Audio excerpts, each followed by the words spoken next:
Hey, what's up? This is Joe.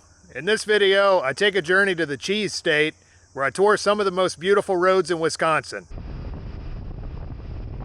Along the way, I check out the largest shopping mall in America, meet up with a buddy in St. Croix Falls, ride along the Mississippi River, and indulge in massive amounts of cheesiness as I make my way into the state of Illinois. And now go ahead and add my cheese.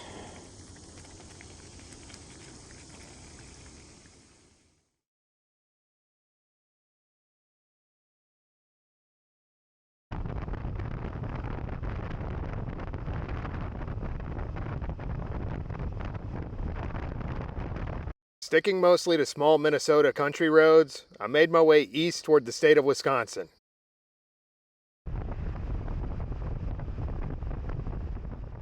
I had a couple of supplies I needed to pick up along the way, so I planned on making a special stop to the Mall of America in Minneapolis to do some shopping.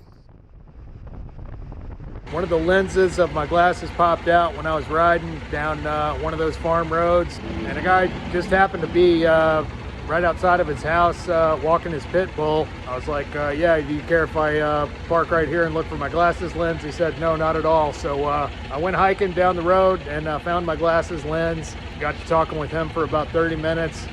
And luckily he had a tiny little flat blade screwdriver that was just the perfect size for that. So the Mall of America is about another 2 hours away. So I think it's the biggest mall in all the United States. I'm not sure. As soon as I began approaching Minneapolis, I realized I'd made a huge mistake. The traffic in this city was on a whole other level, and after coming out of the woods, I suddenly felt trapped in the dense urban sprawl.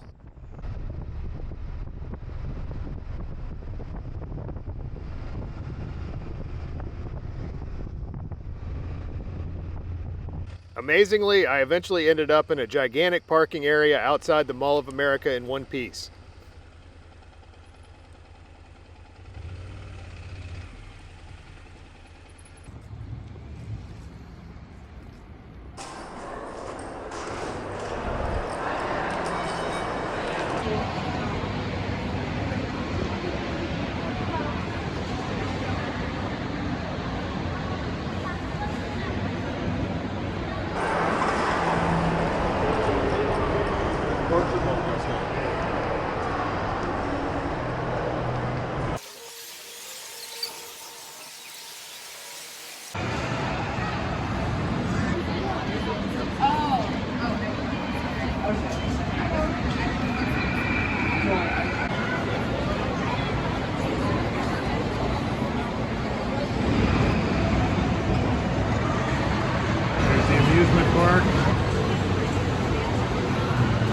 I've been to some crazy malls, particularly in Southeast Asia. Bangkok specifically has got some just absolutely crazy malls. Initially I was kind of underwhelmed by this place, but after seeing this amusement park, it's pretty crazy.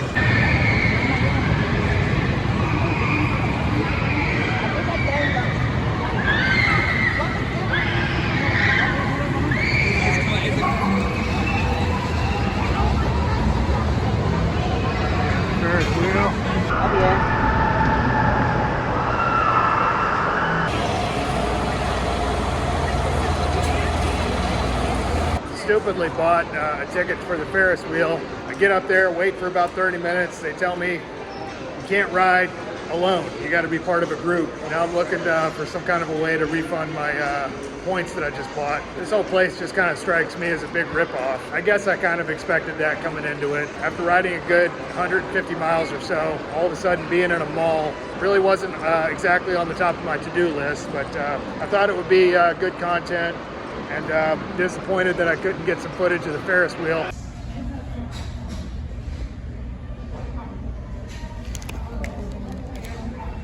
I guess now I'm going to start looking for the way out of this place, heading towards my buddy's house in Wisconsin, which is about an hour and 15 minutes away.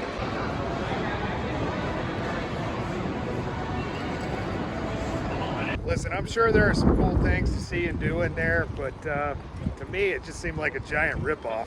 I know the people of Minnesota really like it, or at least I think they really like it. I'm not sure, honestly. Just, I'm sure a different day, different set of circumstances, On a full stomach, I'd probably be enjoying it a lot more. Just wasn't into it. Everything in there was super expensive. I had a list of stuff I needed. It's just like everything in there is more expensive than it would be elsewhere. So, but I came, I saw, and now I'm leaving. I spent another hour and a half wrestling my way through a sea of crazy drivers. The traffic was scandalous until I reached the St. Croix River, where I was suddenly caught in a torrential downpour. Well, that escalated quickly. About 10 minutes later, I was riding in the sun like it never even happened.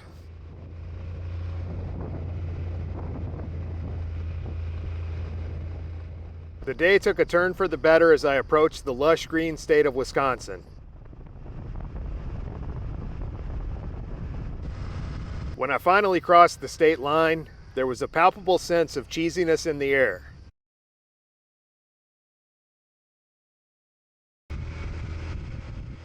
My buddy Sean found me sitting next to my bike outside a grocery store in St. Croix Falls, trying to pull up directions to his house. After chatting for a bit, I followed him to his place where his girlfriend was preparing dinner.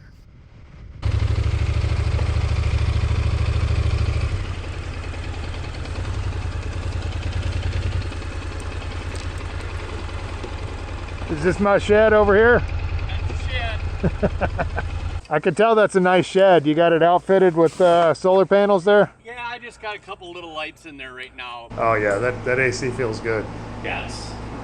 It's set at 70 right now, so you know.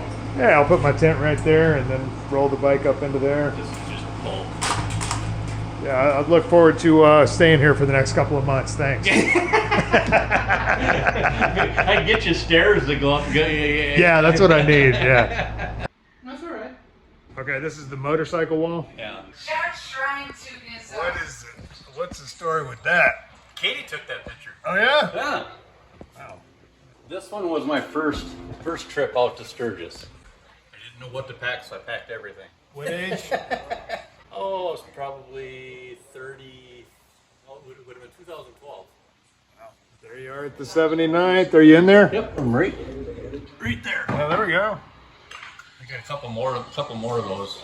There he is. There's a big mural of, I think it's the 81st or something, on the side of a big On the building. Yeah, the antique place. Yeah. And I look every time and see if I recognize anybody. This is a serious Salisbury steak right here. Nice potatoes. Oh yeah. Oh, I thought you would sit there like you always do. Yeah. I didn't even see that you put one on there. I was going to say that's too big for me, but That's a pretty nice buck on the wall there, Sean. Yeah, that's.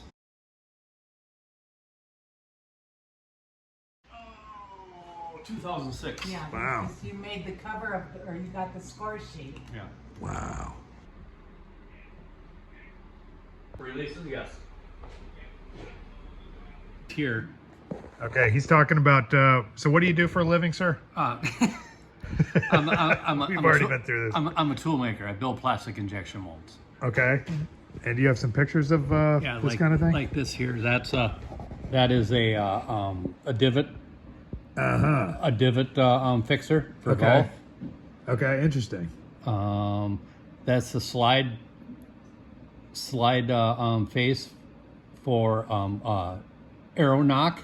And so are you using CNC? Yes. For this stuff? Okay. Yes, so CNCs, EDM, electrical discharge machines. Man, those are some pretty That's complex designs. So did you do these single-handedly, or is it a teamwork? It's usually a group effort. Okay. See if I can get a little bit better one that here was actually for Harley Davidson. Really? Yeah, it's I don't know if they still use it or not, but this was the connector for the water heads for the coolant that went into the it would split off from the main line of the radiator, and then each one would go to a different head to cool the heads. Oh, okay. Interesting. This is St. Croix Falls, and you're from here? Yes. Very cool little town, man.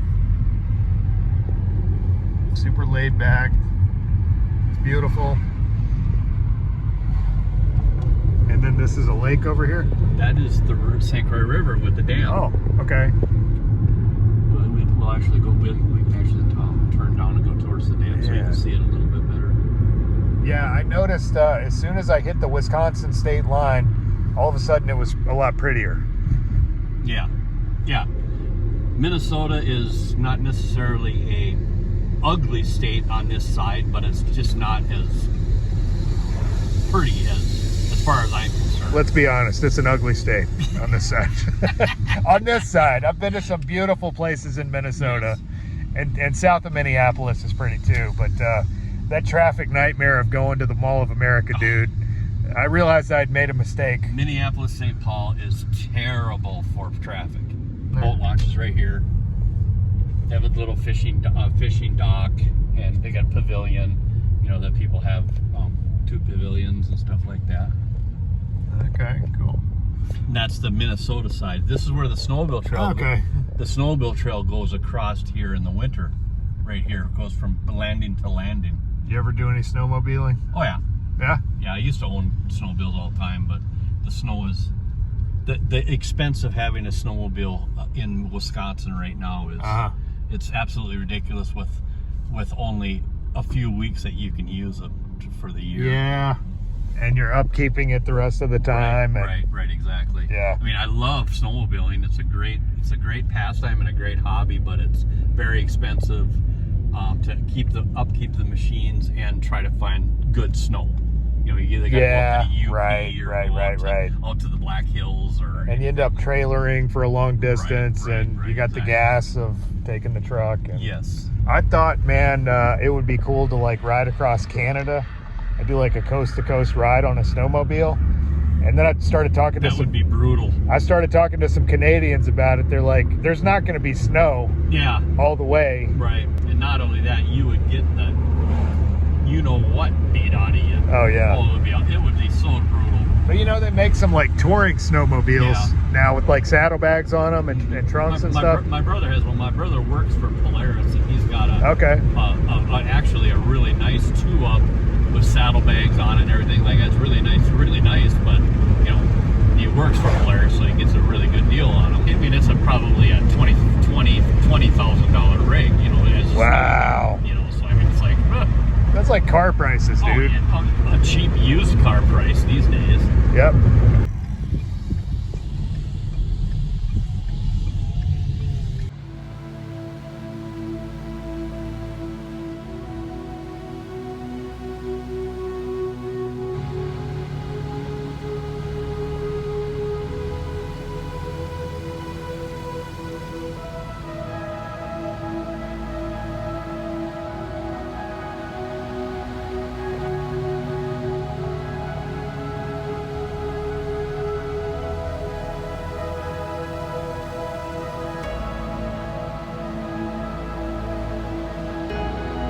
Okay, so this is the Quick Trip convenience store. He was just telling me they got some absolutely amazing prepared food. He's like, hey, I need to buy some potatoes. Let's stop at the Quick Trip. Best chicken strips on the planet. Really? Yep. I can smell the food already. You get Oh yeah, look at these burgers. chicken, 8-piece chicken for $10. Wow. Big chicken. Oh, they've even got rotisserie chicken. Mm-hmm. So I'm in the right place. So you got $8.99 for a rotisserie chicken.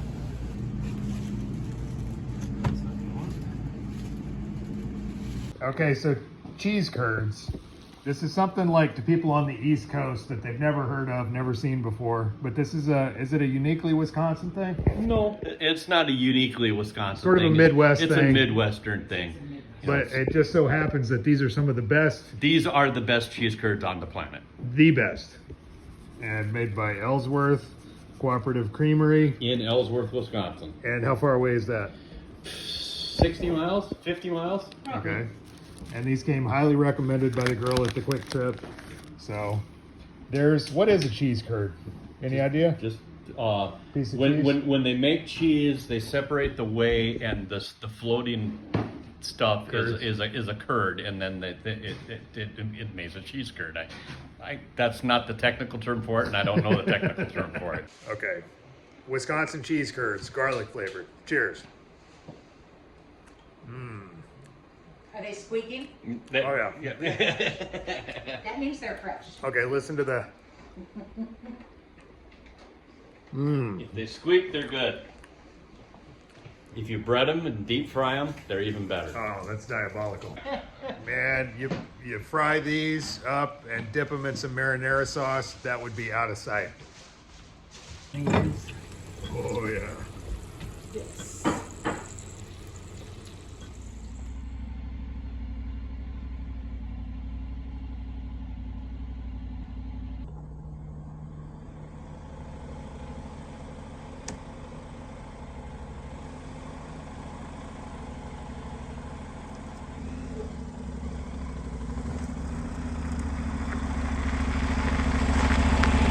All right, getting packed up here and ready to leave my beautiful shed. This has definitely been a plus for the last couple of nights. Sean was telling me about a cool road that kind of follows the Mississippi River on the Wisconsin side.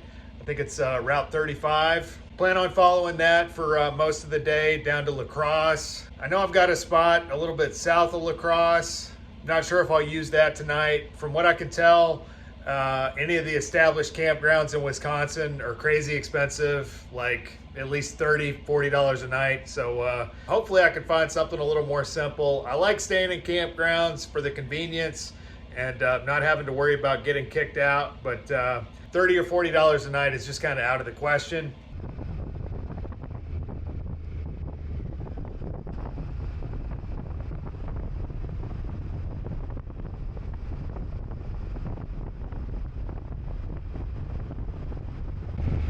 I didn't realize it at the time, but I rode right through the town of Ellsworth, the place where they make those insanely diabolical cheese curds. In fact, I was about a stone's throw away from the factory itself, where apparently they have a co-op store with a bunch of delicious cheeses on sale. When I hit 35, I took a left and followed the enormous Mississippi River.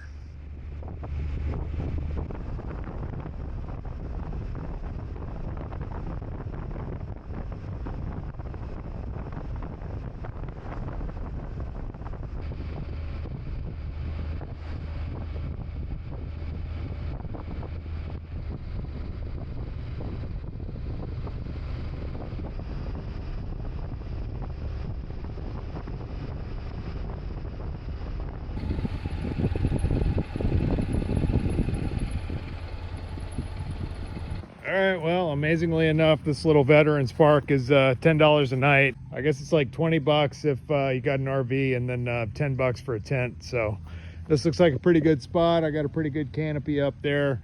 It'll work for a night.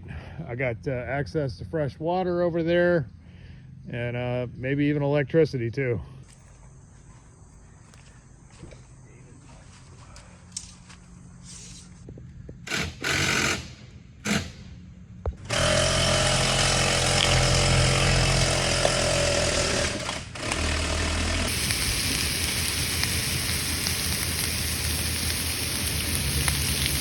It feels a little crowded over there being so close to those RVs, but I mean, for 10 bucks a night, I really can't complain. It's not a place that I would really stay for any extended length of time, but for a night, it'll work. There's the sun's going down, and it has been a long day of riding. And I've just been actually kind of sitting in one of these pavilions using the electricity and doing a little bit of video editing. That looks like a baseball field over there. Baseball is pretty popular in the Midwest in general. And there is a shower as well. So, I mean, showers, electricity, shade. I can't really complain for 10 bucks a night. There are a lot of state parks in Wisconsin that I've passed by. But again, they charge an out-of-state fee. Ends up being like $30, $40 or more. All right, there we go. That's some firepower. Oh yeah.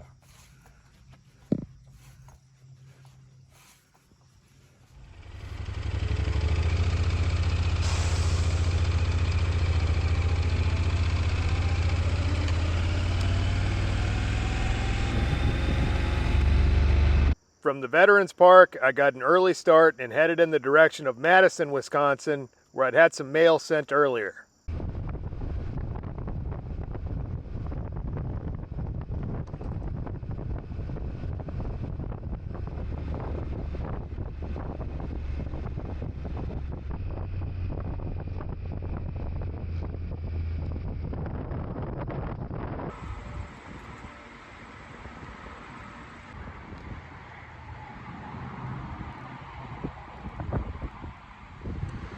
All right, last night I broke down and got a hotel. My shoulder's been bothering me. I think I've been doing too many long days. So this is something I'm going to have to address pretty soon. The seating position of the bike puts me kind of leaned forward like that. I've got some 1-inch risers on there, but if I go any taller than that, I'm going to have to extend wires, get another brake line, and things like that. And it's just a project that I haven't really had the time or the space to really tackle. My sleeping situation's got to change too, because I'm just not comfortable at night.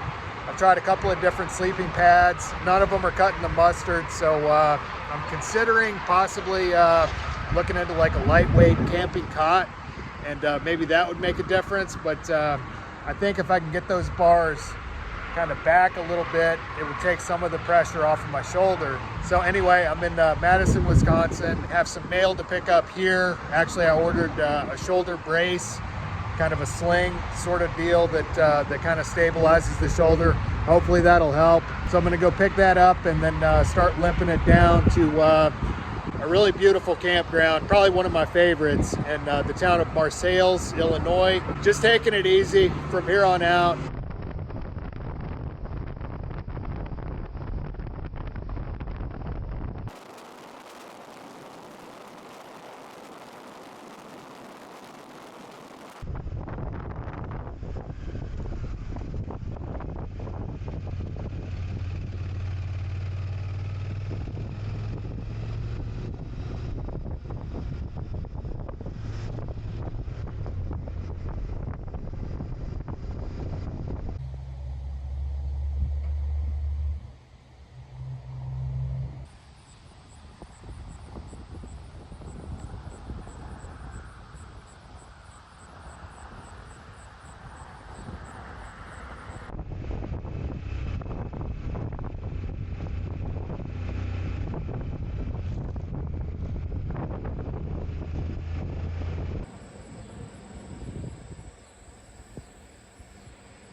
Well, I don't know about you, but I'm getting pretty hungry, so I think it's high time to do a little bit of the Vagabond Gourmet. So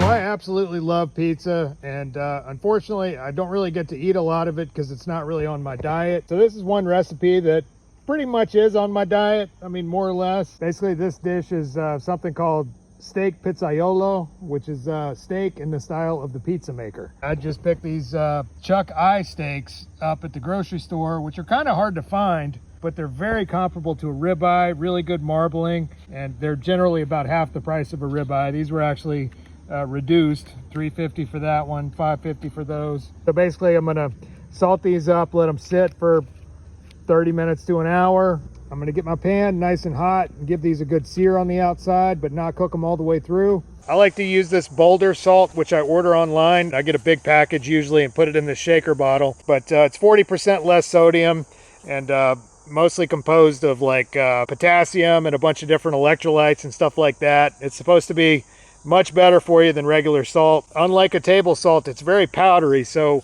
when I put it on here, it looks like a lot, but it's really not that much. You kind of have to experiment with it until you get it right. But I just give it kind of a light dusting like that. I'll do about the same on this side.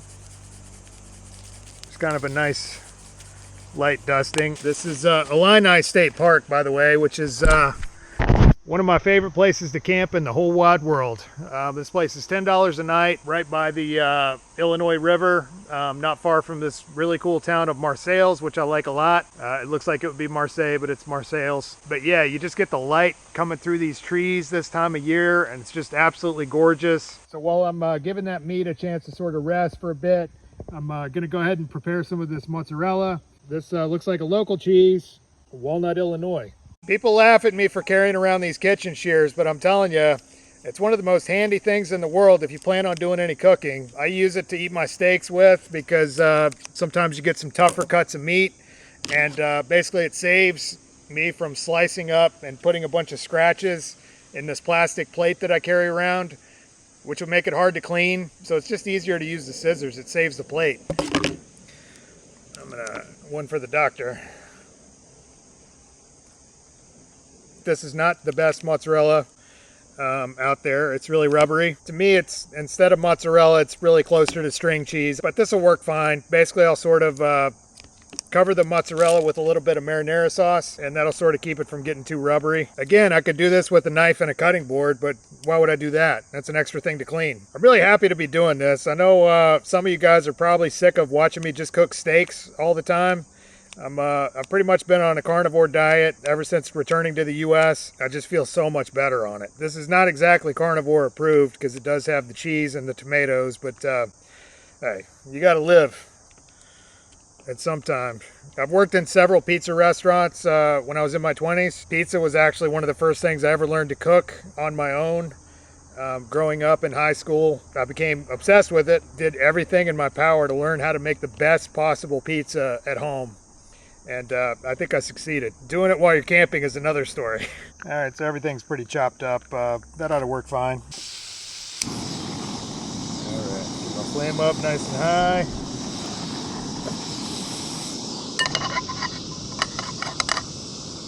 Let that pan start warming up. After I get a light sear on the outside of these steaks, I'm gonna take them out of the pan, add some of this, one of the few cases of a really good tomato sauce in a jar, available from the grocery store. All natural ingredients. You got Italian whole peel tomatoes, Italian cherry tomatoes, olive oil, carrots, onions, salt, basil, garlic, and oregano. I mean, try that with any other brand. You know, you see all kinds of weird chemicals and stuff like that, sunflower oil, seed oils. It's about as good as it gets in a jar. Oh yeah. I love cooking meat. That's what I'm looking for. That's the flavor. Now you see I got all that left over. Not much fat really, but all that deliciousness is going to kind of dissolve into the sauce. Probably use about half of this to start. See what happens. Really probably won't need any salt. That rouse comes pretty well seasoned.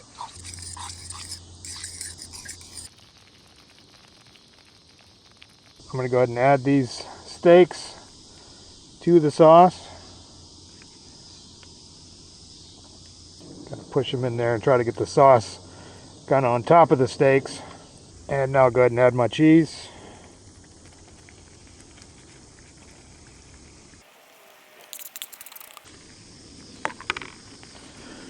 Turn it down. Sort of bury the cheese a little bit in the tomato sauce because it's kind of rubbery, and that sort of keeps it from getting kind of a plastic sort of a texture, which is not very appetizing. I'm going to carefully put this foil on top of this. I don't have a lot of depth, and I don't want the cheese totally sticking to the pan, so I kind of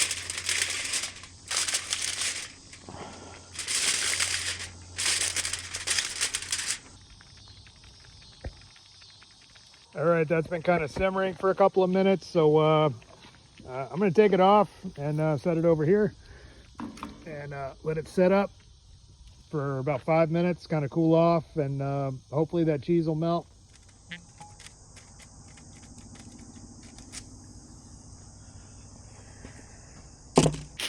Let's see what we got. Oh yeah, it's melty. That's what I like to see.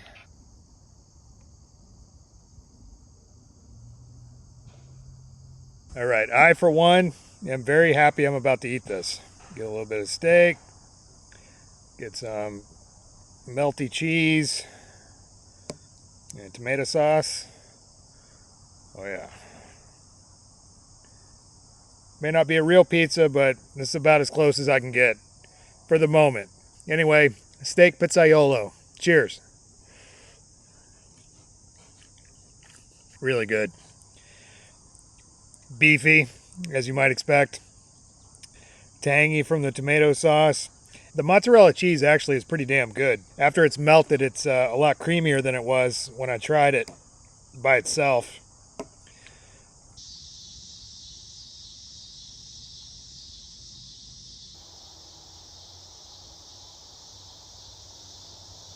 Man, those are some of the biggest turkeys I've ever seen.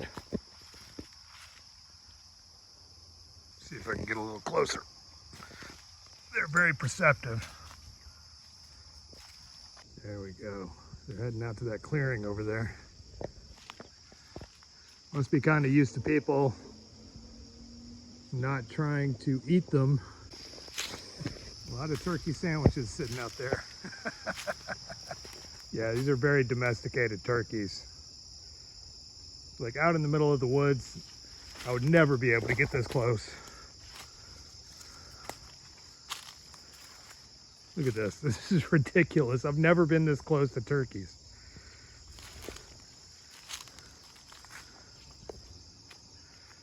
All right, now they're hip. But they know they're not really in any danger.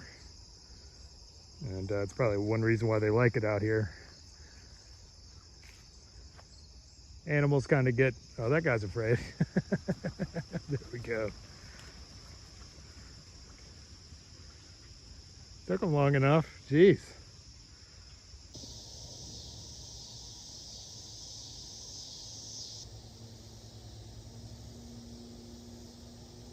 So I hope you enjoyed my cheesy video. If you did, be sure to hit like and subscribe. And as usual, I've included an optional donate link in the drop box for anybody that might like to contribute to this project. Otherwise, thanks for watching, and we'll see you on the road.